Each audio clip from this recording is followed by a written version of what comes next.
Are you hungry? Think twice before entering the kitchen tonight. In the heart of Kyoto, nestled among mist-shrouded alleys, stood Kurikawa, a 3-Michelin-star restaurant where diners paid fortunes for dishes that were fleeting poems.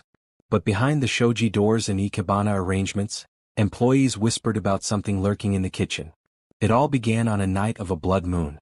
Chef Sasuke, the proud heir to the secret onagi kabayaki recipe, heard knives moving on their own. Through the steam of the cauldrons, he saw a pale figure clad in a tattered black kimono, empty eyes, and hair cascading over its face like spilled ink. It was a Yurei, a tormented spirit. Who are you? Sasuke stammered. The creature raised a skeletal hand, pointing toward a forgotten corner, an old kamidana shrine, covered in dust. Before the chef could react, the Yurei vanished, leaving behind the scent of burnt sage. The next day the shadow appeared before Emi, the head waitress. As she poured sake into lacquer cups, the ghost emerged behind her reflection in the mirror. Emi screamed, shattering the glassware. The customers assumed it was stress, but the staff knew the truth. The Yurei was marking them. Tension rose like incense smoke. The manager, Tetsuo, found an old menu from 1965. Chef Hiroshi Kurikawa's specialty, fugu and plum liquor. Hiroshi, the restaurant's founder, had died in an accident after being accused of poisoning a food critic. His body was never recovered from the Kumo River. He wants revenge. Emi cried, holding up an old photograph of Hiroshi gripping a fugu filleting knife, the exact same knife now floating in the kitchen air. They decided to exorcise him. At dawn, following Shinto rituals, they placed offerings of rice and salt around the kamidana.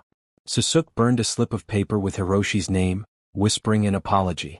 For a moment the air stilled. Then the paper lanterns exploded. The Yurei emerged from the darkness, surrounded by shattered shimenawa, sacred ropes. His wail, a scream that froze their blood, revealed the truth. Hiroshi had made no mistake. He had been betrayed.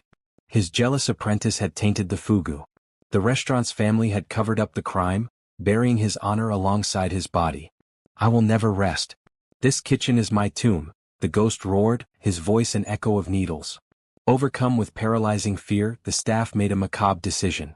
Following an ancient text found in the basement, they mixed fugu poison into ceremonial tea. If we join him in death, perhaps his rage will subside, Tetsuo whispered. They drank in silence, their bodies collapsing like broken marionettes onto the tatami mats. At dawn the restaurant reopened. New staff, smiling and efficient, served sashimi on obsidian plates. In the kitchen, for shadows cooked in perfect harmony, Sasuke, Emi, Tetsuo, and Hiroshi. Their faces, pale and serene, glowed beneath the lanterns. Outside a sign read, Kurikawa, Eternal Tradition.